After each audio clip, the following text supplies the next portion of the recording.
केंद्र और दिल्ली के बीच जारी विवाद पर सुप्रीम कोर्ट ने आज अपना फैसला दे दिया है। कई दिनों तक चली सुनवाई के बाद सुप्रीम कोर्ट ने अपना आदेश 18 जनवरी को सुरक्षित रख लिया था।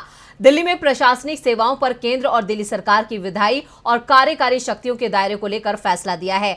तो कौन है दिल्ली का बॉस, देखते हैं ये। केंद्र और दिल्ली के झगड़े के बीच आज सुप्रीम कोर्ट का अहम फैसला आ गया। सुप्रीम कोर्ट ने दिल्ली में प्रशासनिक सेवाओं पर नियंत्रण को लेकर केंद्र और दिल्ली सरकार के बीच विवाद पर अपना फैसला सुनाते हुए साफ कर दिया कि दिल्ली के असली बॉस सीएम केजरीवाल ही रहने वाले हैं। सुप्रीम कोर्ट से मोदी सरकार को बड़ा झटका लगा है, जबकि दिल्ली सरकार की बड़ी जीत हुई है। चीफ जस्टिस DY चंद्रचूड़ की अध्यक्षता वाली 5 न्यायाधीशों की पीठ ने कहा कि दिल्ली पूर्ण राज्य नहीं है, लेकिन असली शक्ति चुनी हुई सरकार के पास है। सुप्रीम कोर्ट ने कहा कि सेवाएं सरकार के नियंत्रण में हो, दिल्ली सरकार को ट्रांसफर और पोस्टिंग का अधिकार है। दिल्ली सरकार की सलाह और मदद से LG सरकार चलाएं। सुप्रीम कोर्ट ने कहा कि हम 2019 में जस्टिस भूषण के फैसले से सहमत नहीं हैं।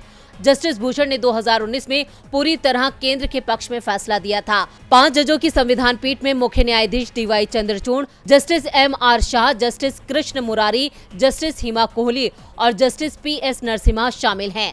सुप्रीम कोर्ट ने आदेश पढ़ते हुए कहा, दिल्ली विधानसभा के सदस्य दूसरी विधानसभाओं की तरह सीधे लोगों की तरफ से चुने जाते हैं। लोकतंत्र और संघीय ढांचे के सम्मान को सुनिश्चित किया जाना चाहिए।